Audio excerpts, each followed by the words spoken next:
The town of Red Creek lay under a haze of dust and silence, the kind of silence that seemed to press on a man's ears until he noticed every little sound. A loose shutter tapping against a frame, the restless shifting of a horse tied too long to a hitching post, the lazy creak of saloon doors swaying back and forth in the afternoon heat. Somewhere, a dog barked once, then went quiet, as though even it had thought better of disturbing the stillness. It was a town waiting for something, or perhaps dreading it. On the far ridge, where the desert met the sky, a rider appeared. The shape was small at first, wavering in the heat haze, but as the minutes dragged on, the figure grew sharper. A lone cowboy, bent against the glare, hat pulled low, horse loping steady beneath him. Dust clung to the man like a second skin, and when the wind shifted, the sun caught the line of a scar that cut across his cheek, pale against the bronzed, weathered face. When he finally reined in at the edge of Red Creek's main street, shutters cracked open and eyes peeked out. The town had grown used to its silence, and this stranger carried the weight of trouble in his shadow. His name was Jack Carver. Jack sat his saddle for a moment, letting his eyes drift across the town. He saw the faded paint on the sheriff's office, the leaning sign of the general store, the broken boards in the church steps. Red Creek looked tired, the way a man does after too many fights, still standing, but hollowed out. The cowboy nudged his horse forward, hooves striking the packed dirt of the main street. His spurs clinked softly with each step, and by the time he reached the saloon, the place had gone quiet enough to hear a fly buzz. He swung down from his saddle, boots sinking into the dust, and tied his reins to the post with slow, practiced movements. It was then that folks began to whisper. They didn't know his name, not yet, but Red Creek had long memories. A scar like that didn't come from mending fences or breaking broncs. A man carried such a mark only after he'd looked death in the eye and lived to ride away. And men like that, well, they were rarely good news for towns that had learned to fear trouble. Inside the saloon, the air was thick with the smell of whiskey and sweat. The piano sat quiet in the corner, keys chipped, one leg braced with a block of wood. A few cowhands hunched over a game of cards looked up as the stranger pushed through the doors. The barkeep, a heavy man with sleeves rolled past his elbows, froze with the bottle halfway to the shelf. Jack didn't say a word. He simply strode across the creaking floorboards and claimed a seat at the bar. The room seemed to lean toward him, waiting, watching. "Whiskey," he said, voice low, roughened by dust and long miles. The barkeep hesitated, then poured. Jack lifted the glass, studied it for a moment, then swallowed it down in one motion. The burn in his throat seemed to ease the tension in the room, if only slightly. The barkeep poured another without being asked, but the whispers had already begun to circle. "That one's trouble," muttered a card player under his breath. "Looks like he's been through hell," said another, "or brought it with him." A third added, eyes narrowing. Jack heard them, of course. Men like him always did. But he didn't turn, didn't answer. He simply sat, shoulders heavy with dust and silence, staring into the amber depths of his drink. Outside, the sun blazed down on the street, and the town seemed to hold its breath. No one yet knew why Jack Carver had come to Red Creek, whether he sought work, whiskey, or vengeance. But in a place ruled by fear and long memories, one thing was certain: a stranger like Jack never passed through without leaving a mark, and Red Creek. It was a town about to remember how to bleed. The whiskey burned hot in Jack Carver's chest, but it was the eyes at his back that carried more weight than the drink itself. Every man in the saloon tried to look busy studying cards, rolling dice, lifting glasses, but none could stop sneaking glances at the stranger with the scar. Jack had been in enough towns to know the signs. Fear lived here. Not the sharp kind that came from sudden danger, but the deep-rooted kind that settled into men's bones and made them look away when trouble walked past. He lifted his glass again, slow, letting the silence stretch. It wasn't long before a sound broke through a voice, low and anxious. "Best drink fast, stranger," said a thin man hunched at the next table, eyes darting between Jack and the door. "Men like you don't last long in Red Creek." Jack didn't turn. "Why's that?" The man swallowed, knuckles white around his cards. "Because this ain't your town. It's Maddox's." That name carried through the saloon like a snake sliding across the floor. Maddox. A few men flinched. One spat into the sawdust and another hurriedly gathered his winnings and left. The barkeep froze mid-polish, jaw tightening as if even speaking. The name might invite bad luck. Jack finally turned, meeting the gambler's nervous eyes. "Maddox?" The man leaned closer, whispering like he was confessing a sin. "Clay Maddox. Owns the cattle, the water, the land. Sheriff, too, far as anyone can tell. Runs this town same way a wolf runs a pen of sheep." Jack studied him, scar tugging at his cheek as his jaw tightened. He'd heard of men like Maddox before, barons who built empires out of other men's sweat and fear. Townsfolk always said the same thing. Best not to fight him, best not to draw his eye. And yet, those same townsfolk bore the look of men who had already lost everything but the dirt under their boots. "How long's he held the reins?" Jack asked. The gambler hesitated. "Long enough that no one remembers it any different." Jack set his glass down, the sound sharp against the bar. "There's always someone who remembers." The barkeep let out a rough laugh, quick and bitter. "Maybe once. But folks here learn that remembering gets you killed. Best advice I got for you, mister. Finish that drink, get back on your horse, and ride on. Men don't come to Red Creek looking for salvation. They leave in pine boxes." Jack said nothing, but his silence was heavy, like a storm gathering on the horizon. Just then, the saloon doors banged open. A pair of riders stepped inside, spurs clinking, guns heavy on their hips. They weren't here for cards or whiskey. Their eyes swept the room and locked on Jack. "Well?" The taller one drawled, a scar of his own running across his chin. "New face in town." Jack didn't move. "That a problem?" The man smirked, showing yellowed teeth. "It depends. Maddox don't like strangers sniffing around his land, especially ones with guns." He tapped the butt of his revolver meaningfully. The saloon froze. No one breathed. No one spoke. It was the kind of silence that hung between two rattlers before the strike. Jack turned slowly on his stool, his eyes cold and steady. He didn't reach for his gun, not yet. He just looked at the man long enough that the smirk faltered. "I'm not here for Maddox," Jack said evenly. "But if he's looking for me, he'll find me." A ripple went through the room. The rider sneered, but something in Jack's voice made him hesitate. He spat on the floor, jerking his head toward the door. "Come on. Ain't worth dirtying this place."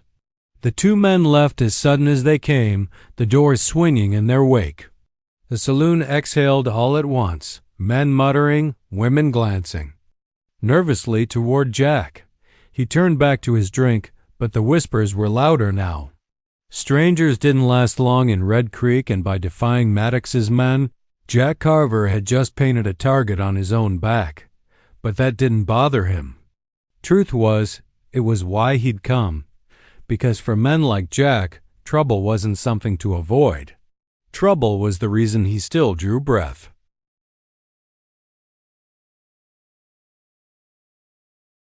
The sun had begun its slow descent over Red Creek, bleeding the sky with streaks of red and gold.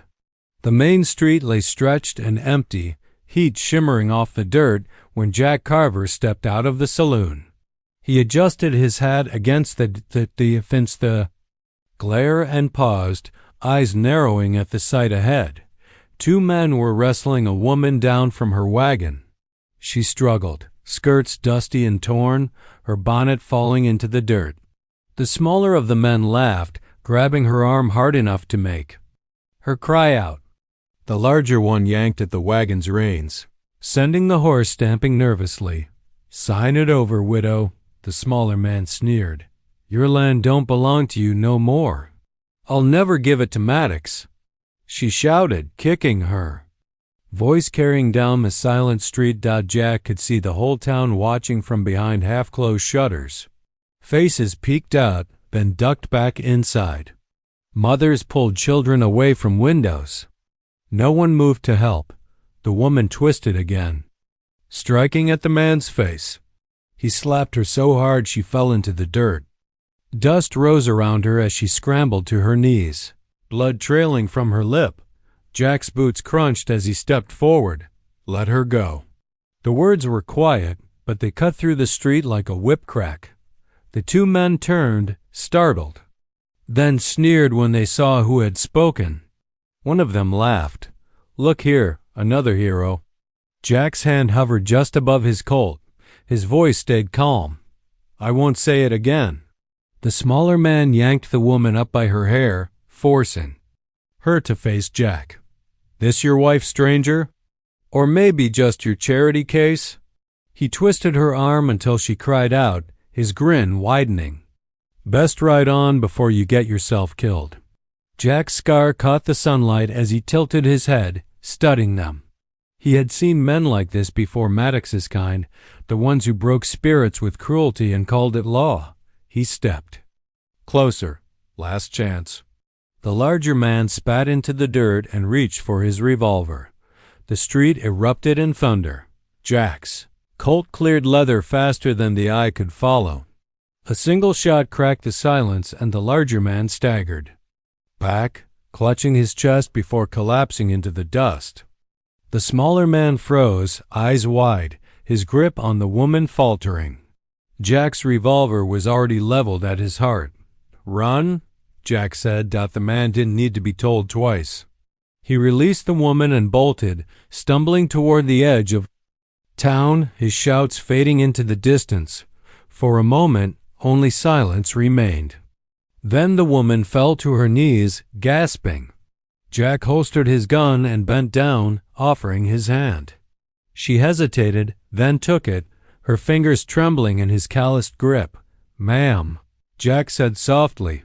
Her eyes were wide, filled with fear, and something deeper, weariness, maybe, or the fragile spark of hope. They'll be back," she whispered. "You don't know what you've done." Jack glanced at the townsfolk peeking out again, at doors opening just a crack before slamming shut.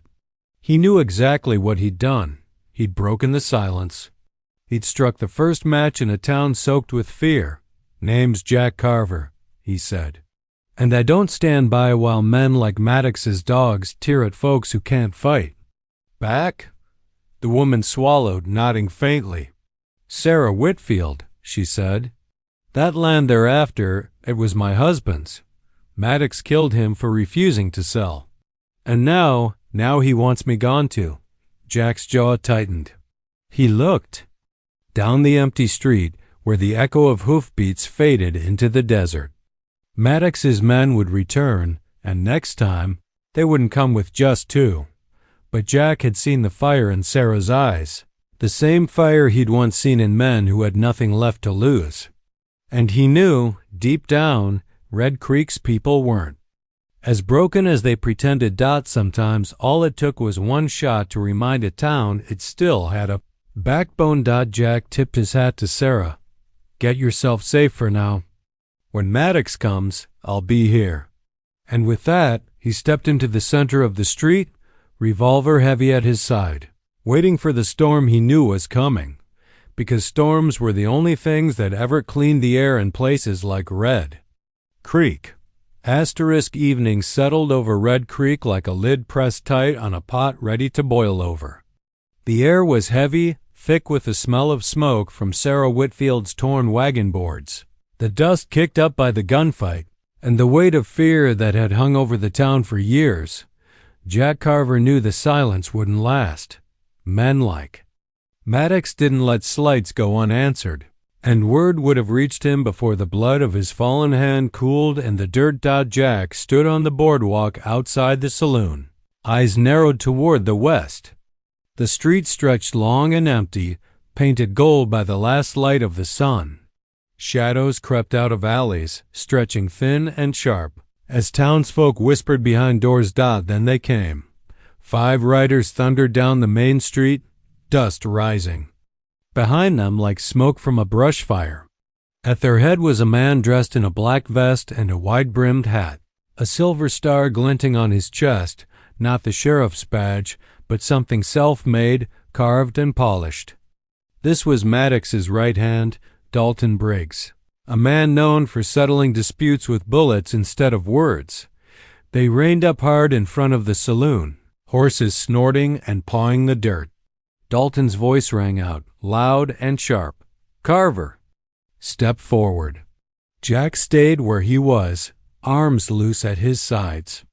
His scar caught the glow of the fading sun, his face unreadable. "You killed one of ours today," Dalton said, pointing an accusing finger. "That ain't something Maddox forgives. You've got 2 choices, ride out now or die here. And I'll be glad to put you in the ground myself." The townsfolk watching from behind curtains felt the weight of his words. For years, Maddox's men had made ultimatums like this: ride out or die. And every time, men had ridden out, leaving their homes, their land, and their families behind. But Jack Carver wasn't the sort to run. He stepped forward slowly, boots crunching in the dust, his voice calm as he spoke. "I gave your men a chance. They drew first." Dalton laughed, a harsh sound that echoed down the street. "And you think that matters? Maddox owns this town. He owns the law. You're a dead man talking." Jack's hand drifted to the worn grip of his Colt. His eyes never left Dalton's. The street was silent but for the creak of saddles and the pounding of blood in the ears of everyone watching. The standoff stretched long and taut, like a rope ready to snap. Dalton sneered, then twitched his hand toward his revolver. That's when Jack moved. The sound of the gunshot split the evening in 2. Dalton jerked back in his saddle, a look of shock on his face before he toppled sideways, hitting the dirt with a dull thud. His revolver lay useless by his hand. For a heartbeat, the street froze. Then chaos exploded. The other riders scrambled, some drawing guns, others spurring their horses back in panic. Jack fired again, sending one man sprawling from his saddle. Another's horse reared, throwing him into the dust. By the time the smoke cleared, the survivors were already racing back the way they came, their shouts echoing into the desert night. Red Creek was silent once more. But it wasn't the same silence. This silence was heavy, charged, alive. Windows creaked open. Men and women stepped out into the street, faces pale but eyes burning with something they hadn't felt in a long time. Hope. Sarah Whitfield came running, her voice breaking through the stillness. "You've doomed yourself, Jack. Maddox won't stop now. He'll bring all his men, burn this town to the ground." Jack holstered his gun, his face unreadable as he scanned the people gathering around him. "Maybe," he said quietly. "Or maybe it's time someone stood up to him." The townsfolk shifted uneasily, exchanging glances. Fear still clung to them, but so did the memory of what they'd just witnessed, a man who hadn't bowed, hadn't begged, hadn't run. Jack looked down the empty street, smoke from his Colt still curling in the air. He knew the fight had only just begun. But that first shot, Dalton Briggs falling into the dust, was the spark, the kind that could either burn the town down or light the fire that would set it free. Night fell heavy over Red Creek. The desert wind carried the smell of gunpowder and sweat, whispering through the empty streets like a ghost. Lanterns flickered in the saloon windows, but the town itself was quiet, waiting, watching, as if the key Very earth held its breath.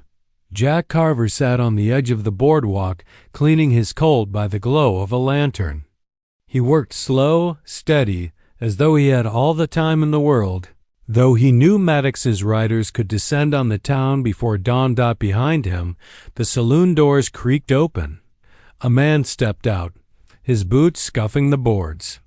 Jack didn't look up until the voice came. "You just made this place the center of a war." It was the barkeep, a heavy-set fellow with sleeves rolled past his elbows, face worn from years behind the counter. He crossed his arms, watching Jack. "Maybe," Jack said evenly, sliding the revolver's cylinder back into place. "Or maybe." "I gave it a chance to breathe," the barkeep snorted. "Breathing's dangerous here. Folks learn to keep their heads down, keep quiet. That's how we survive."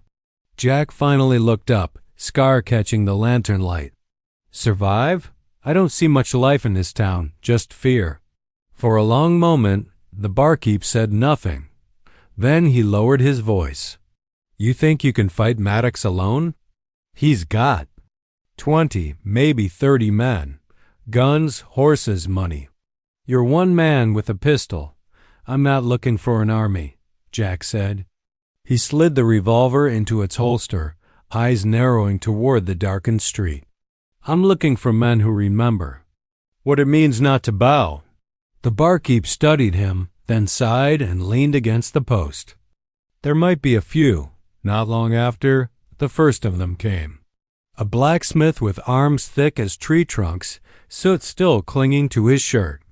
A farmer with dirt under his nails and grief in his eyes from the cattle Maddox had driven off. A ranch hand, barely more than a boy, clutching an old rifle his father had left him. They gathered in the back of the saloon, where the shadows hid their faces from curious eyes. Jack stood at the head of the table, lantern light throwing his scarred features into sharp relief. "You all know what Maddox has taken," he said, his voice low but steady. "Land, livelihood, family. He's bled this town dry, one farm, one ranch at a time, and you've let him. I'm not here to judge that. Fear can choke a man same as a bullet. But I'll tell you this, if you keep Bowen, he'll take the last of what you got, until there's nothing left but graves." The men shifted uneasily, their eyes fixed on the table, the floor, anywhere but each other. Jack let the silence stretch before continuing. "I can't promise you victory, but I can promise you this: stand with me, and Maddox will bleed before this town does again." The blacksmith was the first to speak. "I've buried 2 sons because of Maddox's riders. That's too many. You've got my hammer, stranger." The farmer nodded, voice tight. "He burned my barn, drove off my cattle. I'll fight. Even." The boy lifted his rifle with trembling hands. "I ain't much, but I can shoot." Jack's eyes softened just a fraction. He nodded. "That's enough." Through the night, they planned. Maps drawn in dust on the table talk of supply wagons. Maddox used weak points in his fences, men loyal only because they feared him. Jack listened more than he spoke, his mind sharp, his voice calm. He wasn't building an army, he was building courage. Outside, the wind howled through Red Creek, carrying with it the promise of blood. By the time dawn began to paint the sky with gray, the men slipped back to their homes, faces set with grim resolve. For the first time in years, Red Creek's people had spoken words of defiance. Jack stepped out into the morning light, hat pulled low, and watched the horizon. He knew Maddox wouldn't take long to strike back, but now, when that storm came, Red Creek wouldn't face it alone, and that was enough to change everything. The sun rose over Red Creek in a haze of crimson, the kind of sky that made old-timers mutter about omens. Jack Carver stood in the street, hat pulled low, watching the first wagons roll out to the fields. For a moment, the town almost looked alive again. Men walked with purpose, women swept porches, children dared to laugh, but it didn't last. By midday, the storm came. Dust rose on the horizon. Maddox's riders, near 24 strong, tearing across the desert like wolves on the scent. There. Guns glinted in the sun, their horses foaming with sweat. At their head rode Clay Maddox himself, broad-shouldered, sharp-eyed, and dressed in a black coat too fine for any cattleman. He carried himself with the arrogance of a man who thought himself untouchable. The townsfolk scattered, pulling shutters closed, yanking children indoors.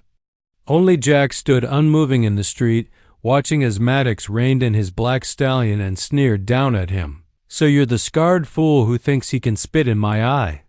Maddox's voice was smooth, like a blade sliding from its sheath. "Killed my men, stirred my town.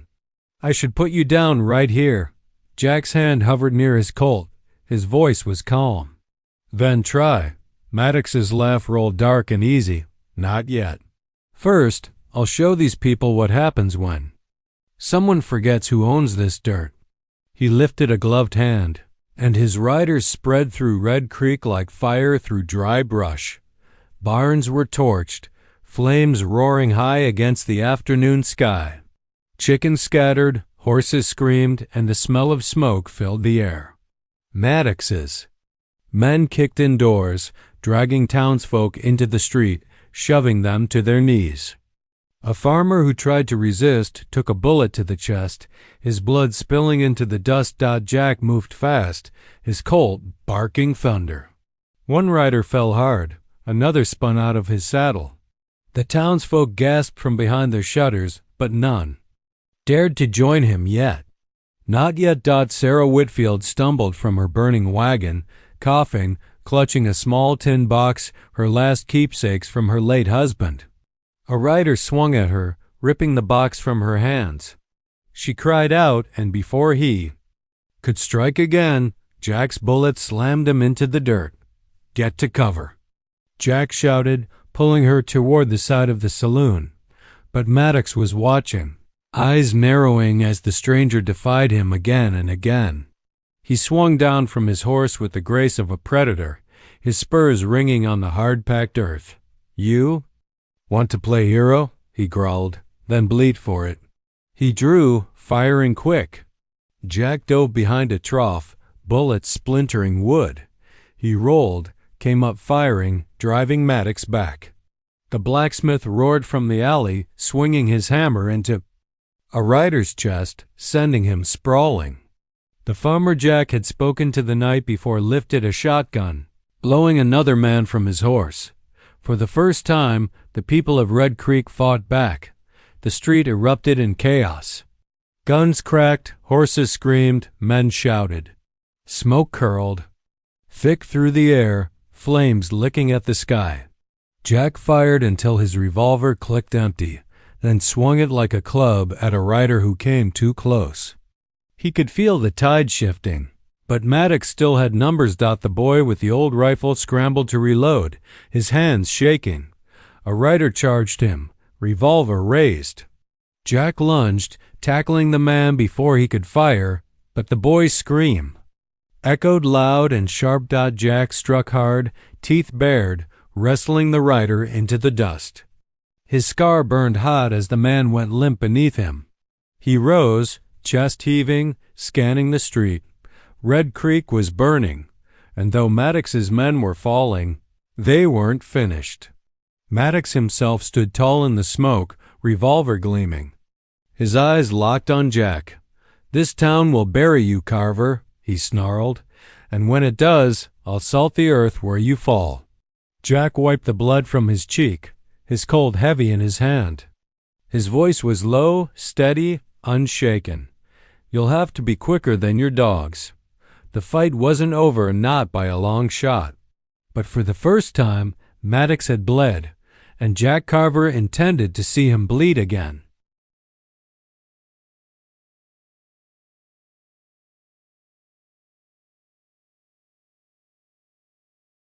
Dawn bled across the desert in streaks of red and gold, the kind of morning that felt more like judgment than mercy. Smoke still curled from the ruins of barns and wagons, a bitter reminder of the night before. Red Creek smelled of ash, gunpowder, and fear. But beneath the fear, something else stirred resolve. Men who once hid behind shutters now stood in the streets, rifles in hand.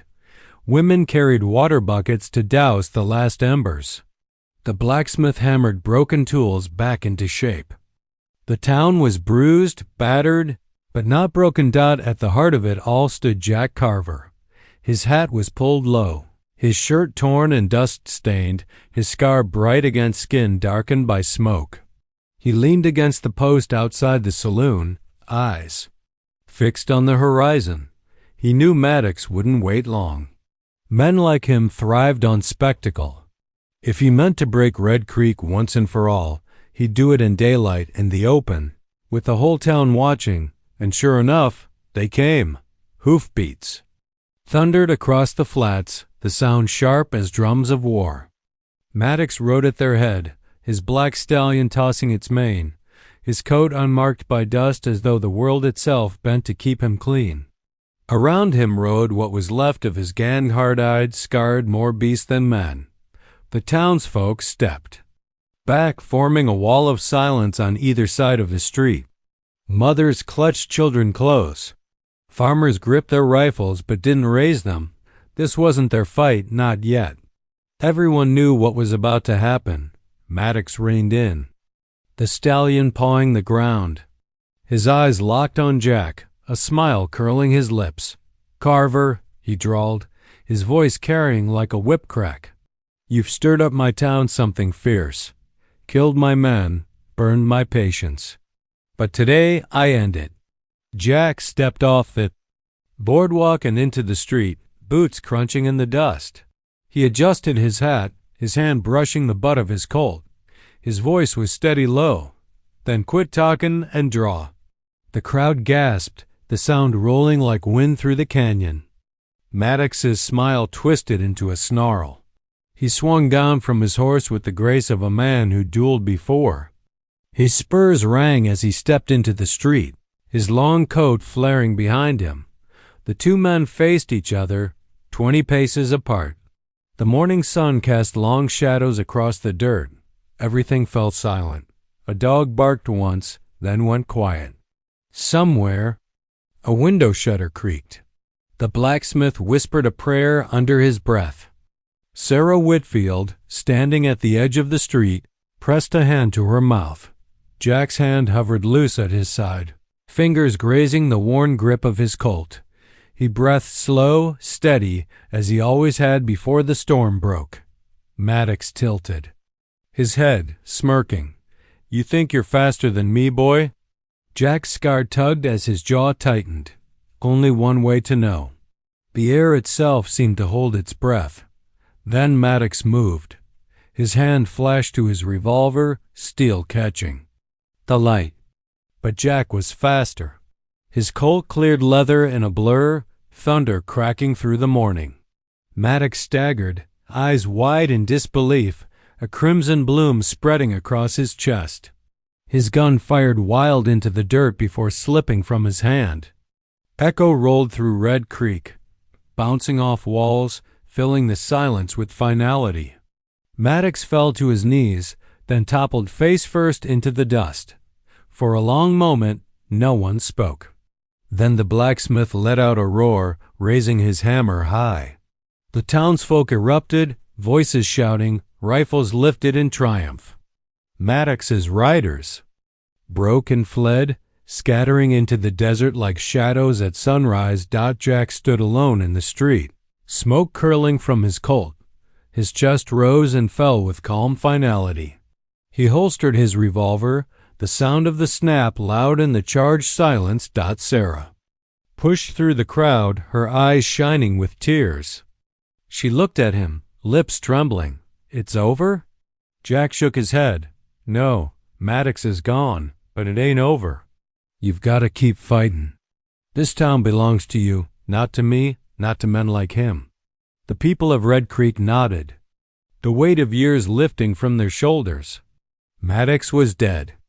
Their chains were broken, but Jack Carver knew the West had a way of filling voids with new devils. He tipped his hat, the scar on his cheek catching the light, and turned his gaze toward the horizon. For now, though, the storm had passed, and Red Creek had seen a sunrise worth remembering. The sun climbed higher over Red Creek, casting long shadows that seemed softer now, less menacing. The gun smoke that had hung heavy in the morning breeze was gone, carried away into the desert. For the first time in years, the town stood quiet, not with fear, but with peace. Maddox lay buried in the earth outside the town limits. No marker, no words carved into stone, just a patch of dirt where wild sage already began to grow. His name would be whispered for years, but only as a warning of the kind of evil Red Creek had finally cast out. Jack Carver stood at the edge of Main Street, saddlebags slung across his horse, Diablo. His scar caught the sunlight as he looked down the row of buildings, the saloon doors swinging, the blacksmith's forge glowing hot, Sarah Whitfield sweeping the ashes off the steps of her inn. The people moved with new energy, like a weight had been lifted from their shoulders. Sarah paused her sweeping and looked at him, her hair loose, her cheeks flushed from work. She offered him a smile gentle, but tinged with something unspoken. A question. Jack tipped his hat in return, but he didn't walk closer. He'd seen that look before, in other towns, in other faces. He wasn't the man to build fences or plant roots. He was the man who arrived when trouble called and left. When peace returned, the blacksmith approached, wiping soot from his hands. "Carver," he said gruffly, voice heavy with respect, "we owe you more'n we can ever pay. You rid us of a plague." Jack shook his head. "I didn't free this town." "You did. Every one of you that stood up instead of running, you earned." "This sunrise." The blacksmith lowered his gaze, humbled. "Even so, Red Creek won't forget your name." From the saloon porch, a fiddle started playing a tune, hesitant at first, then steady, carrying through the street. Children chased each other across the dust, laughing like they'd forgotten how. Women hauled water, hung laundry, their chatter rising light in the air. Red Creek was alive again. Jack swung into his saddle, Diablo shifting under his weight with a snort. He gave the town one last look. Behind him, people waved small gestures, some with tears in their eyes, some with grins. Wide and free. Sarah held her broom still, watching him, her lips pressed tight as though holding back words she'd never say. He met her eyes and spoke low, just loud enough for her to hear. "You keep this place safe, Miss Whitfield. You're stronger than you think." Her throat worked as she swallowed, and she nodded, whispering, "Thank you, Jack." He tugged the reins, and Diablo started forward, hooves kicking up little clouds of dust. Jack didn't look back. He never did. The horizon stretched endless before him, painted gold and crimson, promising new trails, new storms, and maybe new reckonings. As the rider and horse shrank into the distance, the town settled into its new rhythm. The people of Red Creek began laying new boards for the barns, patching holes in the roofs, and planting again where the soil still held promise. In time, folks would tell the story different ways. How Jack Carver faced Maddox in the street, how the scarred cowboy drew faster than a rattler's strike, how his bullets ended a reign of fear. Children would play at the duel with toy pistols, shouting his name as if it were legend. But those who were there that day, the ones who had seen the dust rise, who had felt their throats go dry when the guns cleared leather, knew the truth. Jack Carver wasn't a hero, at least not the way dime novels told it. He was a man, scarred and weary, who carried the weight of violence so others didn't have to. That truth mattered more than legend. By nightfall, lanterns burned bright in Red Creek. Laughter spilled from the saloon, the sound of music mingling with clinking glasses. The church bell rang, not for a funeral this time, but to call neighbors together for the first peaceful evening in years.